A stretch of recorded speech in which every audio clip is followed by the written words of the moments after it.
Welcome to my YouTube channel chemistry by Devang Mistry. અગર તમે ચેનલને સબસ્ક્રાઈબ ના કરી હોય તો પહેલાં એને સબસ્ક્રાઈબ કરજો બેટા. ઓકે, અહીંયા તમને ડિફરન્ટ પ્લેલિસ્ટની અંદર ડિફરન્ટ વિડીયોઝ મળશે, જેમ કે 11 Gujarati medium, 11 English medium, JEE NEET માટેના, 12 English medium, 12 Gujarati medium, NEET crash course. ઠીક છે, તો ચલીએ બેટા આગળ જઈએ આપણે. વેલકમ મિત્રો. કેમેસ્ટ્રીના આજના વિડીયોની અંદર આપણે જોઈશું અધિશોષક પર દબાણની અસર. ઠીક છે, તો આ વિડીયો એન્ડ સુધી જોજો. બોર્ડની પરીક્ષા માટે ઇમ્પોર્ટન્ટ થિયરી છે આ. સાથે ને સાથે JEE નીટ અને ગુજકેટમાં પણ આના પરથી MCQ ઘણીવાર પૂછાતા હોય છે. ઓકે, ધારો કે આપણે ઘન અધિશોષક પર વાયુનું અધિશોષણનું ઉદાહરણ અહીંયા સમજીશું. આગળ જોયું એ પ્રમાણે કે જ્યારે ઘન અધિશોષક જેમ કે ચારકોલ, તેના પર વાયુ અધિશોષિત થાય, અધિશોષિત તરીકે શું છે? વાયુ. તો ઘન વાયુ જે મિશ્રણ છે, વિષમાંગ મિશ્રણ, અને વત્તા ઉષ્મામુક્ત થશે, એટલે આ પ્રક્રિયા ઉષ્માક્ષેપક છે. આનો ડેલ્ટા H જે છે નેગેટિવ છે. પ્રક્રિયા કેવી છે? ઉષ્માક્ષેપક. તો એનું ઉદાહરણ અહીંયા મેં આપ્યું છે કે ઘન અધિશોષક પર T કેલ્વિન તાપમાને અને P દબાણે, T કેલ્વિન તાપમાને મેં નીચું તાપમાન અહીંયા લખ્યું છે, નીચા તાપમાને ઘનની ઉપર કેટલોક વાયુ અધિશોષણ પામેલો છે. હવે તેટલા જ દબાણે, એટલે દબાણને મેં કેવું રાખ્યું છે? અચળ. તેટલા જ દબાણે તાપમાન સહેજ વધારી કાઢ્યું, T+50 કેલ્વિન તાપમાન કરી નાખ્યું. તો ઊંચા તાપમાને, સાંભળજો, જે શોષાયેલો વાયુ છે તે ઉડી ગયો છે. જો અહીંયા આ આકૃતિમાં કમ્પેરિઝન કરો જરા. અહીંયા વાયુ કેવો છે? વધારે શોષાયેલો છે, જ્યારે અહીંયા વાયુ ઉડી ગયેલો છે. કેમ કે તાપમાન વધારો એટલે કે ઉષ્મા વધારી, પ્રક્રિયા રિવર્સ ગઈ, જે મિશ્રણ હતું એ છૂટું પડી ગયું. ખ્યાલ આવે છે બેટા? એટલે તાપમાન વધારતા પ્રક્રિયા રિવર્સ આવે છે, જે આપણે આગળ ભણ્યા હતા લાસ્ટ વિડીયોની અંદર. ઓકે, હવે બીજું એક્ઝામ્પલ મેં અહીંયા આપ્યું છે કે T કેલ્વિન તાપમાન, P દબાણ, નીચા દબાણે અમુક વાયુ અધિશોષણ પામેલો છે. તાપમાનને મેં અચળ રાખ્યું છે અહીં, અને દબાણમાં કંઈક વધારો કર્યો, x જેટલો વધારો કર્યો, એટલે કે P+x દબાણે, ઊંચા દબાણે પહેલાં જે વાયુ અધિશોષિત પામ્યો હતો, અહીં તેના કરતાં કંઈક વધારે વાયુ અધિશોષણ પામ્યો છે. જુઓ જરા. એટલે આ આકૃતિ પરથી આપણે સમજી શકીએ. તો આ અહીંયા તાપમાન મેં બંનેમાં શું રાખ્યું છે? અચળ. દબાણમાં સહેજ વધારો કર્યો, તો જ્યારે નીચું દબાણ હતું ત્યારે ઓછો વાયુ અધિશોષણ પામ્યો હતો. દબાણ વધારી કાઢ્યું તો વધારે વાયુ અધિશોષણ પામ્યો. તો આ આકૃતિ પરથી તમે શું કહી શકો છો? કે અચળ તાપમાને દબાણમાં વધારો કરતા અધિશોષણની માત્રા વધે છે. અધિશોષણની માત્રા શું થાય છે? વધે છે. અને આ આકૃતિ પરથી તમે શું નક્કી કરશો? અને આ પ્રક્રિયા પરથી કે અચળ દબાણે તાપમાનમાં વધારો કરતા અધિશોષણની માત્રા ઘટે છે. એટલે અધિશોષણની માત્રા તાપમાન સાથે વ્યસ્ત સંબંધ ધરાવે છે અને દબાણ સાથે સમપ્રમાણતાનો સંબંધ ધરાવે છે. અહીંયા શું કર્યું તમે? તાપમાનનો વધારો કર્યો તો અધિશોષણની માત્રા ઘટી, અને અહીં દબાણમાં વધારો કર્યો તો અધિશોષણની માત્રા વધે છે. ફરીથી કહું છું, અધિશોષણની જે માત્રા છે દબાણ સાથે સમપ્રમાણ સંબંધ ધરાવે છે અને તાપમાન સાથે વ્યસ્ત પ્રમાણનો સંબંધ ધરાવે છે બેટા. ઠીક છે?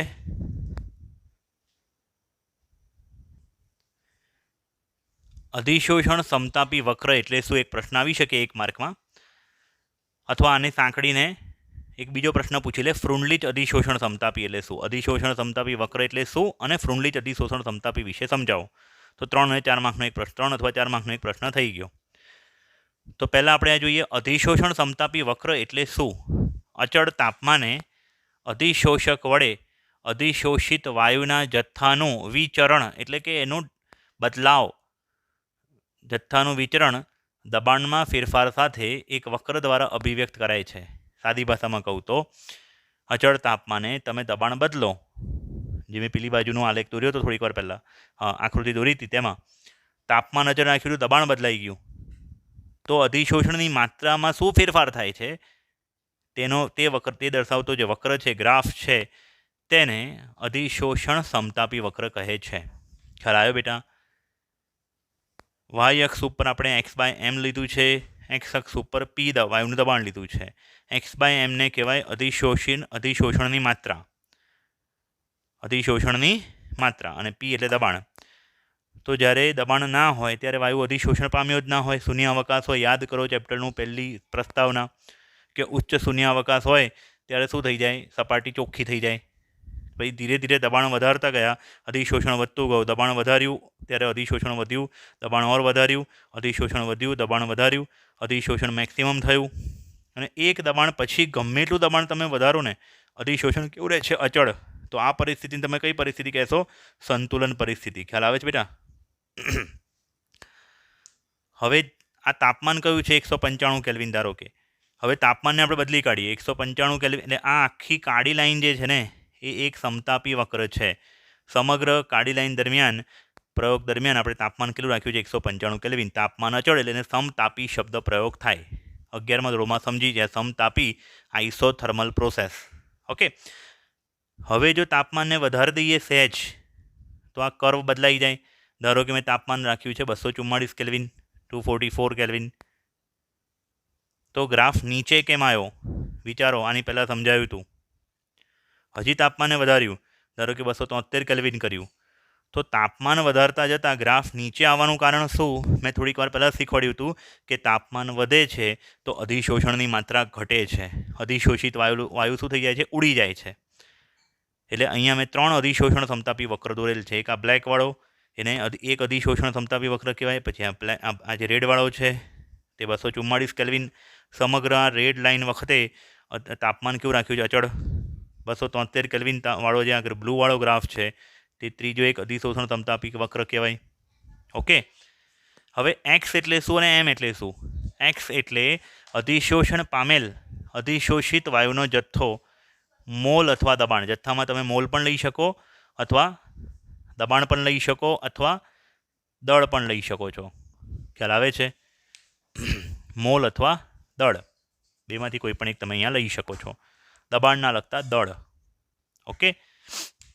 અધિશોષણ પામેલ અધિશોષિત વાયુનો જથ્થો, મોલ અથવા દળ.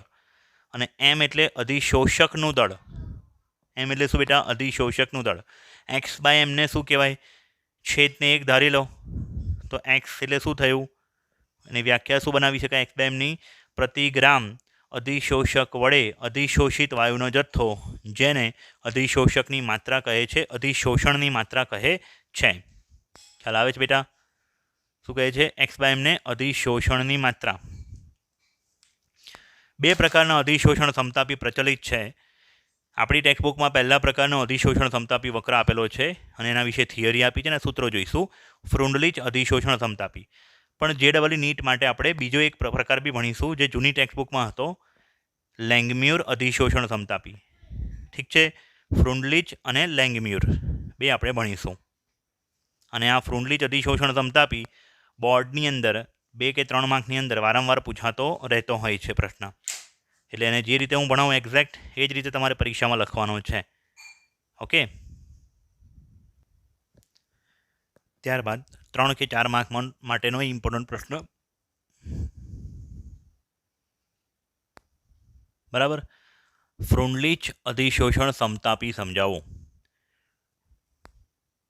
તો એમાં પણ આ ગ્રાફ તો દોરવાનો જ. 2 ગ્રાફ છે એની અંદર, એક આ ગ્રાફ અને બીજો હું આના પછી સમજાવું તે.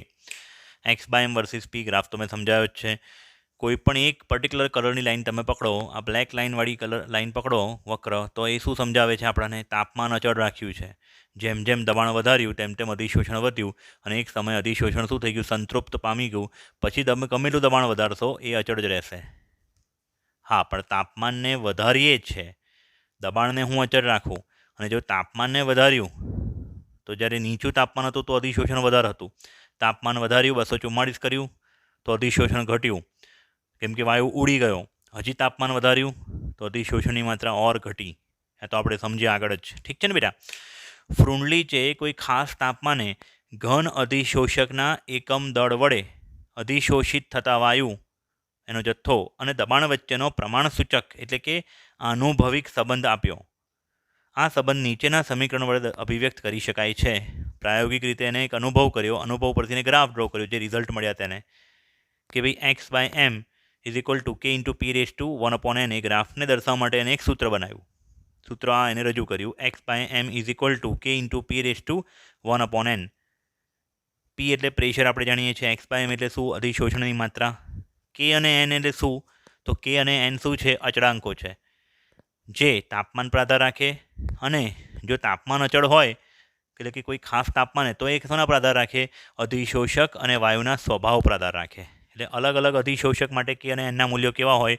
અલગ અલગ હોય. અલગ અલગ વાયુઓ માટે પણ એના મૂલ્યો અલગ હોય. એટલે આ કોઈ સાર્વત્રિક અચળાંકો નથી. બરાબર?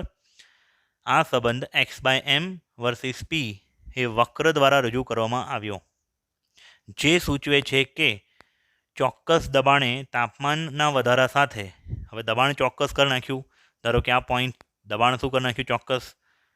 તાપમાન જેમ જેમ વધાર્યું તેમ તેમ ભૌતિક અધિશોષણની માત્રામાં શું થાય છે? ઘટાડો થાય છે. તથા અચળ તાપમાને, હવે જો તાપમાન અચળ રાખી દઉં, એટલે પર્ટિક્યુલર કોઈ એક કલર પકડી લો, તાપમાન અચળ રાખી દઈએ તો દબાણ જેમ જેમ વધે તેમ તેમ અધિશોષણની માત્રા વધે છે. પરંતુ ઊંચા દબાણે, જ્યારે દબાણ બહુ વધી જાય છે, ઊંચા દબાણે તે શું દર્શાવે છે? સંતૃપ્તતા, એટલે સંતુલન સ્થપાય છે.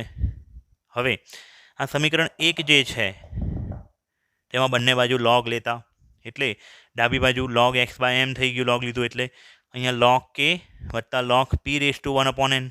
લોગનો નિયમ આપણે જાણીએ છીએ ને, લોગ કે ઇન્ટુ પી હોય તો લોગ કે પ્લસ લોગ પી રેસ ટુ n કરી શકાય. અને જે ઘાત હોય લોગમાં, પદમાં આગળ આવી જાય, એટલે આવું પદ બનશે, આવું સમીકરણ બનશે. log x by M is equal to log k વત્તા 1/n log p. સમીકરણ 2 નામ આપ્યું આને. અને આ સમીકરણ સીધી રેખાના ઢાળના સમીકરણ સાથે મળતું આવે છે, y બરાબર c પ્લસ mx, જે આપણે જોઈએ આગળ. પણ એ સમીકરણ પર આપણે આગળ વાત કરતાં પહેલાં અહીંયા પાછા આ ગ્રાફ પર આવી જાઓ. આ ગ્રાફ આપણને શું સૂચવે છે જુઓ જરા. કે જ્યારે, હવે સમજવા માટે કોઈ એક ગ્રાફ રાખીએ તો બી ચાલશે. જ્યારે આપણે જ્યારે દબાણ ઓછું હતું ને, પર્ટિક્યુલર તમે આટલી રેન્જમાં જુઓ તો ઓલમોસ્ટ સ્ટ્રેટ લાઇન છે, almost straight line. Exact straight line તો ના કહી શકાય, ઓલમોસ્ટ સ્ટ્રેટ લાઇન. તો ઓલમોસ્ટ સ્ટ્રેટ લાઇન હોય એનો મતલબ x by m proportional to p 1/n is equal to 1. 1/n is equal to 1 એનો મતલબ એનની વેલ્યુ કેટલી હશે? 1. એનો મતલબ 1/nની વેલ્યુ પણ કેટલી થશે? 1 જ. પછી જ્યારે આ વક્ર ભાગ થાય છે, આવું જ્યારે કર્વ આમ સીધું જવાને બદલે જ્યારે આવું કર્વ થાય, એનો મતલબ તમે શું કાઢશો? આ બ્લેક લાઇન જે કર્વ વળાંક અનુભવે છે તેનો મતલબ તમે શું કાઢશો?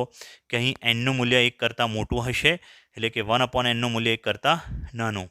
ધારો કે 1/2 હોય તો આ રીતનું. ઠીક છે? અને જ્યારે હોરિઝોન્ટલ થઈ જાય છે સમક્ષિતિજ, ત્યારે એનનું મૂલ્ય થઈ જાય છે ઇન્ફિનિટી. એનો મતલબ 1/n ઇઝ ઇક્વલ ટુ શું થઈ જાય છે? 0. હવે 1/nનું મૂલ્ય તમે 0 કરી નાખો ને, તો x by M is equal to શું થઈ જાય? કે. 1/n ઇઝ ઇક્વલ ટુ 0 કરો એટલે પી રેસ ટુ 0 આખું પદ જ 1 થઈ જાય. પી રેસ ટુ 0 એટલે 1, કે ઇન્ટુ 1 કે, એટલે એક્સ બાય એમ શું થઈ જાય? અચળ. એટલે કે આ સાલું એવું છે કે ગ્રાફ જેમ જેમ બદલાય છે ને તેમ અચળાંક એનની કિંમત વારે વારે બદલાય છે. એટલે આ તો એક મર્યાદા થઈ, પણ આ એક ગ્રાફ ડ્રો કર્યો છે એટલે આ સમજાયું મેં તમને. ખ્યાલ રહેવો જોઈએ આ શું સમજાયું. ઓકે? ના ખ્યાલ આવે તો વિડીયોને રિવર્સ કરીને ફરી એકવાર જોઈ લો. આગળ જઈએ બેટા આપણે.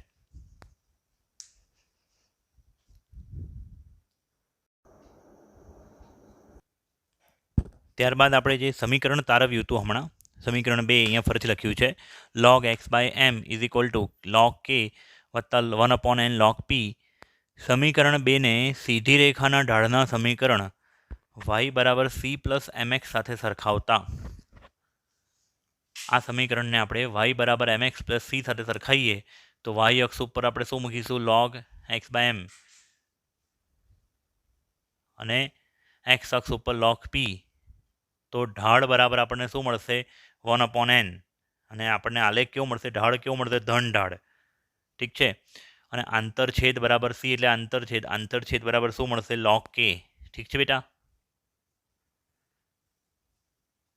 અને આ જે આલેખ છે આપણો તે આલેખ log x/m versus log p નો આલેખ જે છે તેના પરથી ફ્રુન્ડલીત અધિશોષણ સમતાપી વક્રની યથાર્થતા ચકાસી શકાય છે, એની ખાતરી કરી શકાય છે.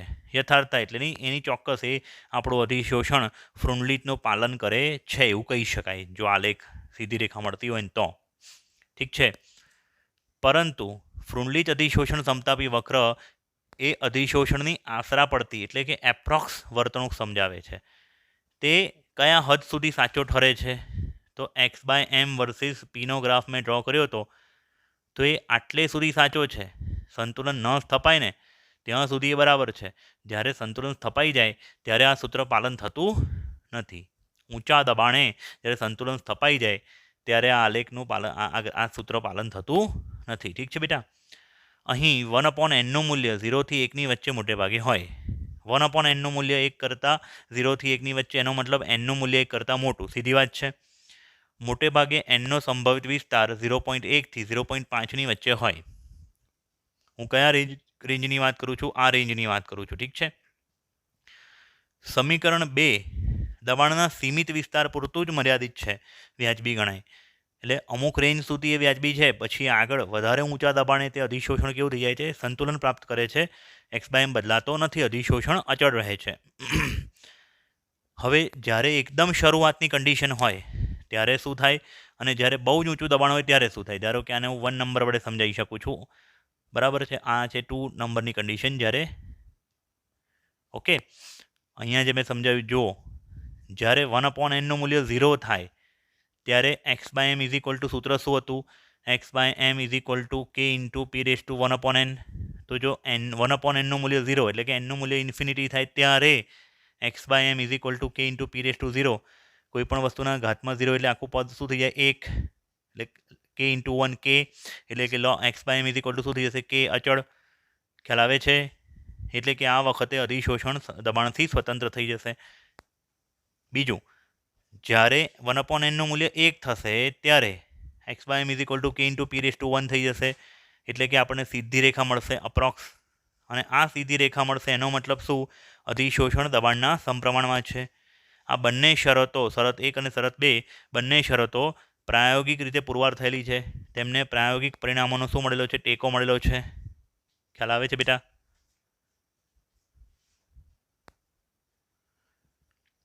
બીજું એવું કહે છે કે પ્રાયોગિક સમતાપી રેખા જે આપણે જોઈ તે ઊંચા દબાણે સંતૃપ્તતા પ્રાપ્ત કરે છે. પ્રાયોગિક પરિણામ એવું સૂચવે છે કે ઊંચું દબાણ જ્યારે હોય છે, દબાણ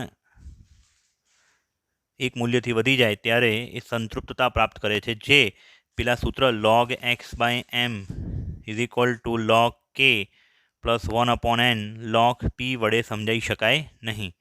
એટલે આટલી વસ્તુ માટે આ સૂત્ર સાચું છે. બરાબર છે?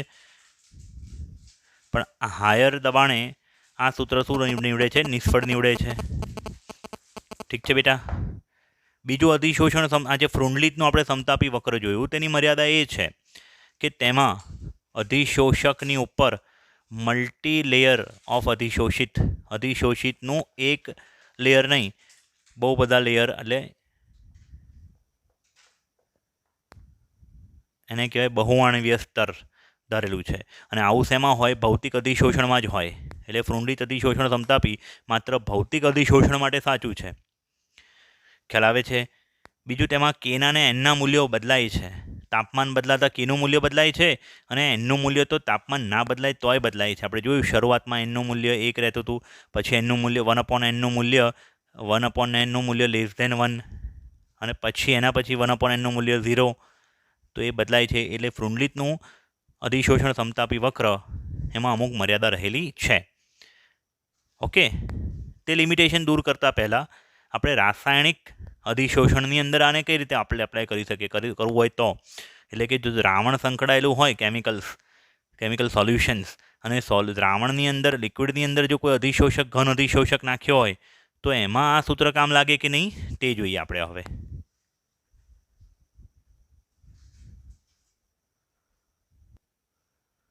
ત્યારબાદ એના પછી પ્રશ્ન જોઈએ આપણે. દ્રાવણ કલા એટલે કે સોલ્યુશન ફેઝમાંથી અધિશોષણ સમજાવો 2 અથવા 3 માર્કમાં પૂછાઈ શકે. ઠીક છે. આની આગળના પ્રશ્ન જેટલો ઇમ્પોર્ટન્ટ પ્રશ્ન નથી, પણ આપણે કરવાનો ખરો થિયરી માટે. ઠીક છે. ઘન પદાર્થો દ્રાવણમાંથી પણ દ્રાવ્યનું અધિશોષણ કરે છે. ધારો કે આપણી પાસે કોઈ સોલ્યુશન છે, લિક્વિડ સોલ્યુશન, એમાં આપણે ઘન અધિશોષક નાખ્યો પાવડર સ્વરૂપમાં અથવા ટુકડા સ્વરૂપમાં, તો પોતાની સપાટી ઉપર, ઘનની સપાટી ઉપર દ્રાવ્ય પદાર્થ શોષાશે. ખ્યાલ આવે છે? ઉદાહરણ આપું છું. અહીંયા મેં 3 ઉદાહરણ ચર્ચા કરી છે ટેક્સ્ટબુકના. ઓકે, પહેલું ઉદાહરણ છે, જ્યારે એસિટિક એસિડ CH3COOHના પાણીમાંના દ્રાવણને ચારકોલ સાથે હલાવવામાં આવે છે તો એસિટિક એસિડનો કેટલોક ભાગ ચારકોલ પર અધિશોષિત થઈ જાય. એટલે પાણીમાં જે ઓગળેલો એસિટિક એસિડ છે તે ચારકોલના પાવડર પર ચોંટી ગયો અને તેથી દ્રાવણમાંના એસિટિક એસિડની સાંદ્રતા શું થઈ જાય બેટા? ઓછી થઈ જાય. આકૃતિ તમારે પરીક્ષામાં દોરવાની જરૂર નથી જો પ્રશ્ન પૂછાય તો. આ સમજવા માટે છે ખાલી. એક બીકર જે છે તેમાં એસિડિક એસિડનું દ્રાવણ લીધેલું છે શરૂઆતમાં, જ્યારે મેં અધિશોષક ઉમેરેલો નથી. અધિશોષક ઉમેરતા પહેલાંની આકૃતિ છે. એસિડિક એસિડનો વાસ્તવિક કલર રંગવિહીન હોય. ખાંડને કેવું તમે પાણીમાં ઓગાળો છો તો રંગવિહીન દ્રાવણ તૈયાર થાય છે, તેવું એસિડિક એસિડ રંગવિહીન છે, પરંતુ મેં સમજવા માટે અહીંયા ભૂરો કલર દોર્યો છે. ઠીક છે. એટલે અહીંયા ભૂરા કલરની ઇન્ટેન્સિટી વધારે છે, તીવ્રતા.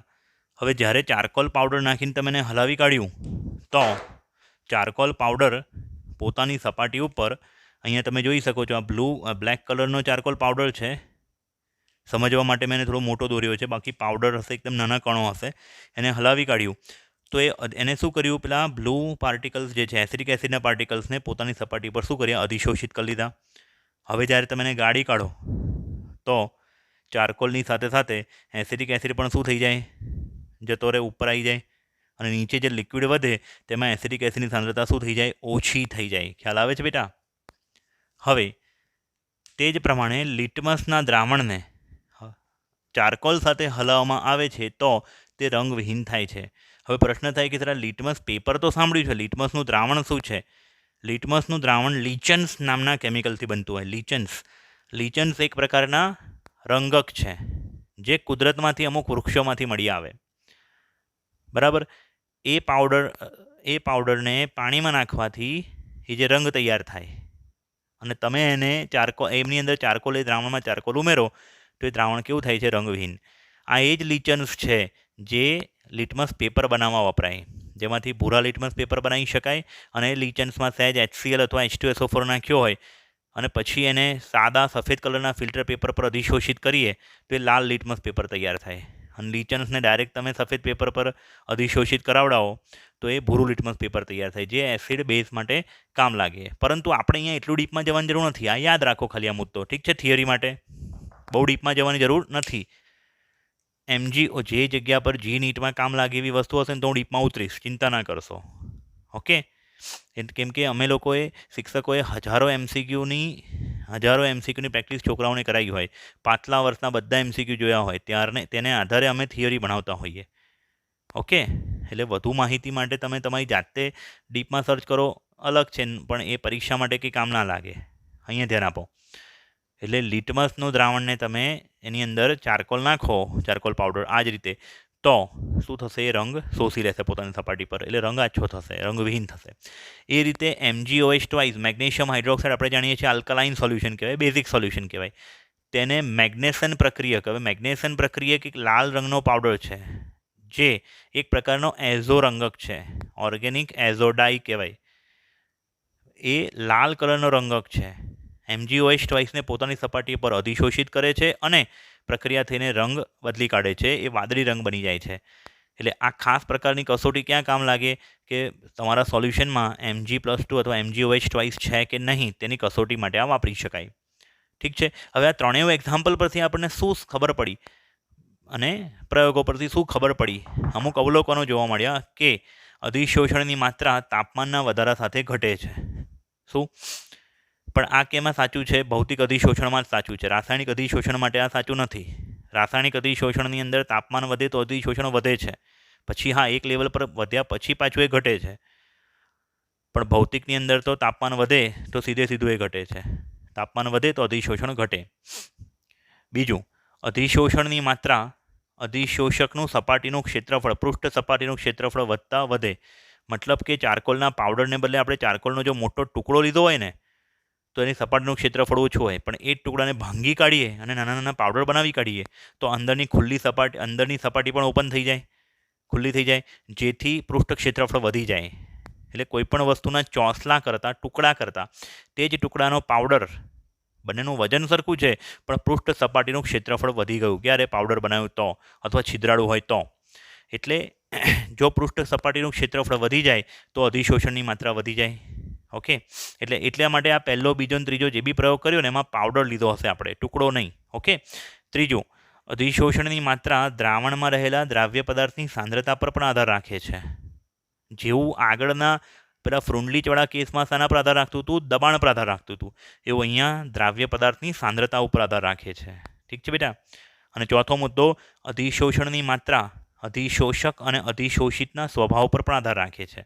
સ્વાભાવિક વાત છે, અધિશોષક પર અધિશોષિતનું આકર્ષણ થવું જોઈએ, બરાબર છે, એટલે એકબીજાના સ્વભાવ પર પણ આધાર રાખે છે. ત્યારબાદ આગળ જઈએ આની અંદર. હવે જે દ્રાવણની અંદર અધિશોષણની માત્રા છે ને, અધિશોષણનો અભ્યાસ એ બહુ ચોક્કસ રીતે નથી માપી શકાતો. તેની મેકેનિઝમ જે છે, ક્રિયાવિધિ એકદમ પરિશુદ્ધ એટલે કે પ્રિસાઇઝ રીતે નથી માપી શકાતી.